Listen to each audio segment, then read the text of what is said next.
तुमले सांगस आपली आयराणी टिकाळा काही काही लोक आपला खेळावर ना सिटीज मा रावाल चालना घ्यात पोरेसले मराठी शिकाड राहणार मराठी शिकाडा इंग्लिश शिकाडा आपला विरोध नाही हो धावतं युग आहे प्रत्येक गोष्टीचं नॉलेज असणं गरजेचं आहे पण दुसऱ्यां माय बारी दिकी राहिनी मनीषने आपली मायले नाव ठेवणं एकदम चुकी नसे बरोबर आहे ना तुम्ही इंग्लिश बोला हिंदी बोला मराठी बोला पण आपल्या आई राणीचा विसर पडू देऊ नका मायबाप हां हो आणि भाषा कोणती कराय ना अशी परफेक्ट पाहिजे कोणती कराय ना हो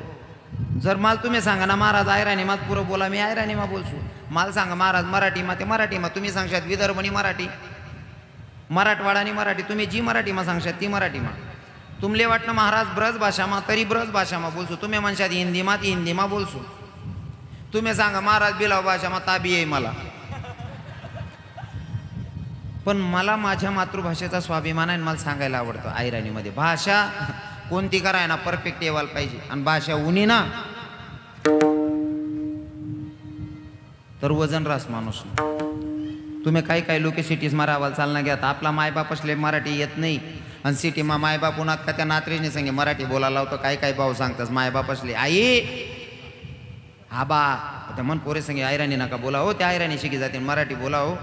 आता जी मायनं ज्या बापनं आयुष्य पुरं आयराणी मग खर्च होईल त्यासले मराठी ना त्यासना काय संबंध पण न वो वांडोरले बाई बोलतस द्या वो वांडोरले बाई ती माय सांगस ना तुले भाऊ आताच्या दडे बस भाऊ आताच्या पुरा सत्यानाश करणं लावा भाषाना आता ते आजीले कधी मराठी ना त्यांना संबंधच नाही ना बाबा हां मग ती बहीण आहे ना वांगा मा आताच्या दडे बस भाऊ आताच्या दडे मग तो नातूनी मराठी तशीच वय जा बाबा विचारत भाऊ मी कोणाचा बाबा आहे मग नातू सांगस मनाचा ऐरे मनाचा भाषा कोणती काय ना परफेक्ट येवायला पाहिजे न्यारी किती भारी वाटणं ऐकायला नाही की नाही हो भाषा येवायला पाहिजे विनोद भाऊ माझा घडलेला किस्सा बरं का शाळेतला शाळा एक पोरगा होता समाधान बाबा माऊली बाबा रामबाबा मी 7वीला होतो बाडू नावाचा मुलगा होता जॉग्रफीचा पिरियड चालू होता भूगोल सर शिकवत होते 6वा 7वा पिरियड होता पोऱ्यांना पोटमा काही निघायला लागणे पण मराठी मा याला काय म्हणतस त्याला तेच समजेल आणि आपला खेळा गावना बाबा लोक म्हणतस ना झाडा बसाल जावानं परसाकडले जावानं त्यानं पक्क ध्यान मावत त्यानं पोटमा काही निघणी सर म्हणे का रे बाड्या काय झालं म्हणे सर मला झाडाला जायचे बाड्या आयुष्यभर जाण नाही खालबट बाड्या बठी घ्या आखो काही निघणे म्हणे सर झाडाला जायचे बाड्या आखो बठी घ्या आखो काही निघणे म्हणे सर झाडाला जायचे खाली बाईस बडव्या शिकला नाही आयुष्यभर झाडणारा अक्कल आहे का तुला बैस खाली भाड्या खाले बटी घ्या 5 मिनिटानंतर पोरे म्हणे सर आपला रूम ना परफ्यूम चेंज होई घ्या काय झालं रे म्हणे बाड्याने पराक्रम करून टाकला म्हणे बाड्याने चड्डीना कलर बदलाय टाका म्हणे बाबा सर बाड्या तुला अक्कल आहे का रे सांगता येत नाही 7वीचा मुलगा तू 13-14 वर्षाचा पोरगा तुला कळत नाही सांगाय पाहिजे ना सर मी ते तुमल्या कवाय ना सांग राहणो झाडाला जायचे झाडाला अरे झाडाले नाही रे काका भाषा कोणती कराय ना परफेक्ट यायला पाहिजे विठ्ठल विठ्ठल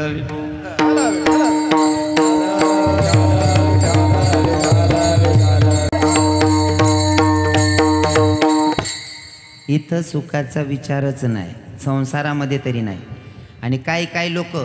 समाधानी आहेत पण काही लोक समाधानी पण नाही जर आपण पत्र्याच्या घरात राहतो तो फॉर एक्झाम्पल भाड्यानं घर राहू मनात आलं देवा घर भाड्याचं पत्राचं का असे ना पण स्वतःचं होऊ दे ना पत्राना घर मा चाल ना गो मग आपले वाटत देवबा पत्रानं घर आहे नुसता स्लॅब कपड जाय ना स्लॅब टाकायच घ्या आपण अपेक्षा वाढी घे देवबा वर बरं वाईट का वय जाय ना 1 रूम पत्राना वर वय घ्या ना मग आशा लागत देवबा घरमा बरं वाईट पुरेत काहीतरी वय जाऊ दे भाऊ सर राही नका अजिबात नाही काही लोक त्या आयुष्य जगी घ्यात मरण टाईमले सुद्धा संसार सुटी नाही राही ना तेवढं बरं आहे नका नामा नाही तसा शेवट लगून सुद्धा संसार ना त्याग नाही काही लोकेच ना उदाहरण म्हणेन सांगच मला पुरा मतलब मला जरा विनोदाची झालर लावून सांगायची सवय म्हणून सांगतो संसारामध्ये लोक किती वेळ आहेत ऐका एक म्हातारा मरान तोले बरं का बाबा मरान तोलवर तुम्ही चांगला बाबा आहे दाडे कीर्तन लिही बसेल शेतच वा वा धन्यवाद हां मराना टाईम घ्या मराना डॉक्टरले बोलावं 2 पोरे होतात डॉक्टर साहेब म्हातारान तब्येत सिरियस आहे किल्या म्हणे मला म्हातारा डॉक्टर साहेबांनी सांगा ते कितली ट्रीटमेंट करी तरी तुम्हाला म्हातारा 4-5 वाजेपर्यंत मरी जाईन म्हणे 11 वाजायला गेलो होता डॉक्टर दुपारनं 11 वाजायला सांगे की 4-5 वाजाशे म्हातारा मरी जाईल पोरे वाटतं की राहतात 4-5 कवई वाजते कवई म्हातारा मरीन आणि नेमकाच म्हातारा 2-2:30 वाजाले एकदम झटका यावं लागत म्हातारा असा वरात करे आणि असा करे 2-2:30 वाजांसू मारले असा करे म्हातारा पोरे म्हणे बाय पप्पा असं कराय ना नेमका म्हाताराने का बीत मा काय 10 बीत येईल काय इशारा कराय ना म्हणे आपला बाप दाखला मोठा सांगे बावडेव हातान बीत मा काहीतरी दाबेले म्हणे पप्पाने आख्खी बीत पाठ टाके रुपया सापडणार नाही पण म्हातारानं बी बंद होय नाही दाखला म्हणे मोठा भाऊ तुला सांगी राहीन तो हातान बीत मा होय म्हणे तथाने बी पाठ टाके दोन्ही बीतडा पाठ टाक्यात रुपया सापडणार नाही तरी म्हातारानं चालूच होत पोरे म्हणे आता समजानं काय इथलं सांग राय ना कोटेशन काय शे म्हणे इथलं सांग राय ना म्हणे पप्पा डॉक्टरले बोलावा म्हणे डॉक्टर साहेबसले बोलावं म्हणे डॉक्टर साहेब फक्त 1 मिनटं का बोले ना मन बाप 1 मिनटं बोलायला पाहिजे यानावर काही उपाय शे का पर्याय शे का डॉक्टर साहेबने सांगा भाऊ तुम्हाला म्हातारा अर्धा मिनटं 1 मिनटं बोलीन एक इंजेक्शन आहे 1 मिनटं बोलीन म्हातारा पण इंजेक्शन माग आहे म्हणे कितला म्हणे 60,000 रुपयानं इंजेक्शन 60 जाऊ दे रे बावड्या इथला सांग राय ना पप्पा कितलं शेन काय शे 60कडे काय देखील राय ना शिलगाव दिदी म्हणे 60,000 ने इंजेक्शन करना दोन्ही बितडा पाठ टाका 60,000 ने इंजेक्शन दिलोर म्हातारा बोलायला लागणार पोरेशने विचार पप्पा हो काय म्हणे काय नाही म्हणे तून माहिती ती जायला होती ती बाजूने वहींची पीठ मागान गायनी मागायला येल होती ना तून माईल बिगरी चरान देवाय जायला तेवढी मागिली जात म्हणे कितला वायवार धंदा आहे मला सांगा मरण टाईमले सुद्धा पीठ गायन गायनी मा जर चित होई ते याला देव भेटीन का हां म्हणजे मरण्याच्या दारात आल्याच्या नंतर सुद्धा भगवंताची प्राप्ती करायच्या मनात येत नसेल तर व्यर्थ आहे विठ्ठल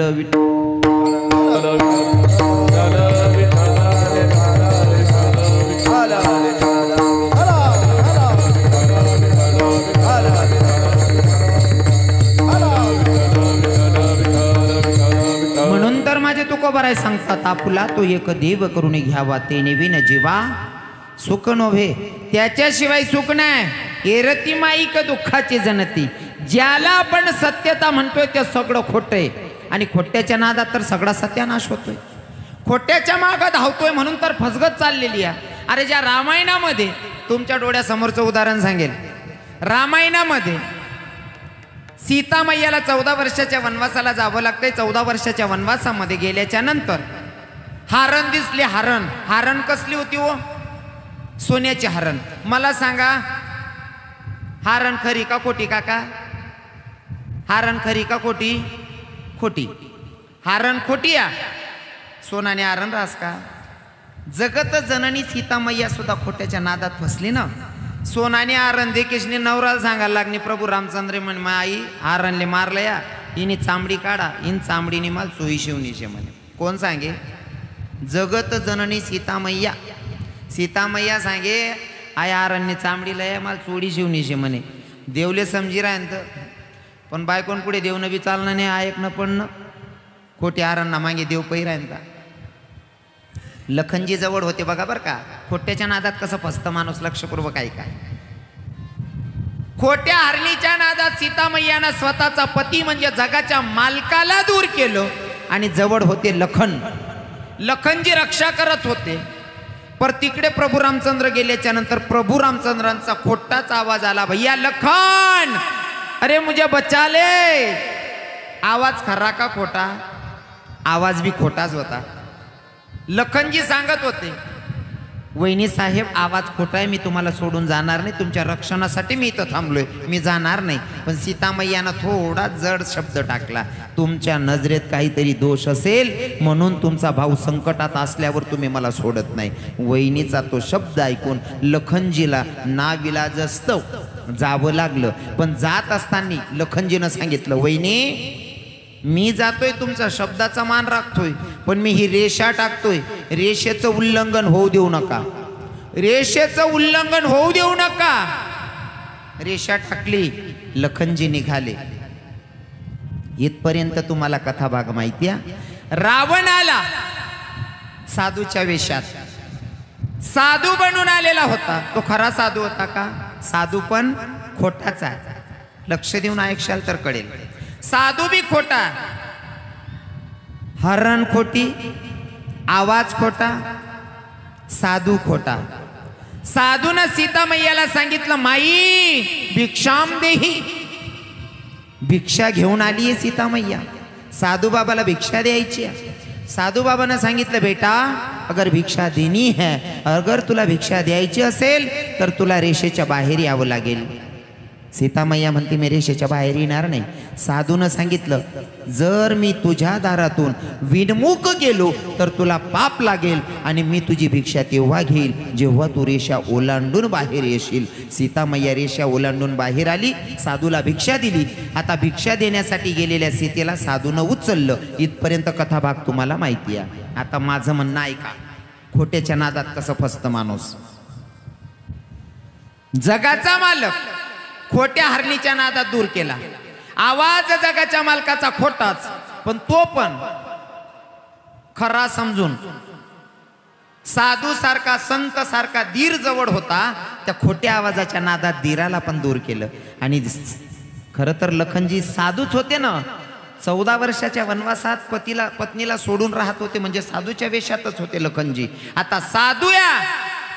साधू होते, पण ते साधूलाही सोडलं सीतेनं. पण ते साधू रेषा टाकून गेले होते. वहिनी रेषेचं उल्लंघन करू नकोस. पण सीताईनं रेषेचं उल्लंघन केलं म्हणून रावणानं उचललं. तसंच तुमचं आमचं आहे, आपण सुद्धा तेच करतोय. जगाच्या मालकाचं खरा भाव आपल्याला कळला नाही, देवाला विसरलो आणि संसाराच्या नादात लागलो, खोट्याच्या नादात लागलो. आणि खोट्याच्या नादात काय होतंय, खऱ्या देवाचा विसर पडला. मग देवाची आठवण करून देण्यासाठी साधू संत आले. जसं लखनजी सांगत होते, वहिनी रेषेचं उल्लंघन होऊ देऊ नका, तसं साधू संत सुद्धा आपल्याला रेषेचं उल्लंघन म्हणून धर्म ग्रंथ, भागवद्गीता असेल, भागवत पुराण असेल, रामायण असेल, जे पण ग्रंथ असतील, ही लक्ष्मण रेषा म्हणून टाकून गेले. पण आपण जीव त्या ग्रंथांचं उल्लंघन करून वागतो, म्हणून तर काळरूपी रावण आपल्याला असं उचलतो की आपल्यालाच कळू देत नाही. माझं बोलणं कळलं असेल तुम्हाला. काही लोक म्हणत असतील, महाराज मरणं तर जेवण करून पण मरायचं आणि उपवाशी पोटी बी मरायचंय. तुम्ही माळकरी आहात, तुम्ही माळा घालणारा बी मरणारच येत नाही, आम्ही बिगर माळा घालणारा बी मरणारच येत. हो दादा, तुमचं म्हणणं पण तेवढंच सत्य आहे. पण माझी बाजू ऐका. आता मांजर पिलांना जन्माला घालते, मांजर पिलांना जन्माला घालते. मांजर तीचा, दात पण तेच आहे. मांजर पिलांना जन्माला घालते, 7 घरं पूर्ण करते. बरोबर आहे ना माया? 7 घरे पुरा करस ना. हाती काही उचलस का बच्चा असला, तोंडाने उचलते. तिच्या पिलांना उचलण्यासाठी दाताचाच उपयोग करते. पण अशी एखादी मांजर दाखडा की त्यांना पिलुले दात लागेले, दात तेच आहे, त्याच दातानं पिलाला उचलते आणि त्याच दातानं उंदराला पण धरते. उंदीरले कसं धर, एरिया मन सोनछड. आता रे भाऊ असं धरस का? मांजर तीच आहे, दातही तेच आहे, पण धरण्याची पद्धत बदलते. तसं जर तुम्ही देवाचे लेकरं बनलात, मरायचंय पण लेकरासारखं नेईल महाराज. विठ्ठल विठ्ठल विठ्ठल.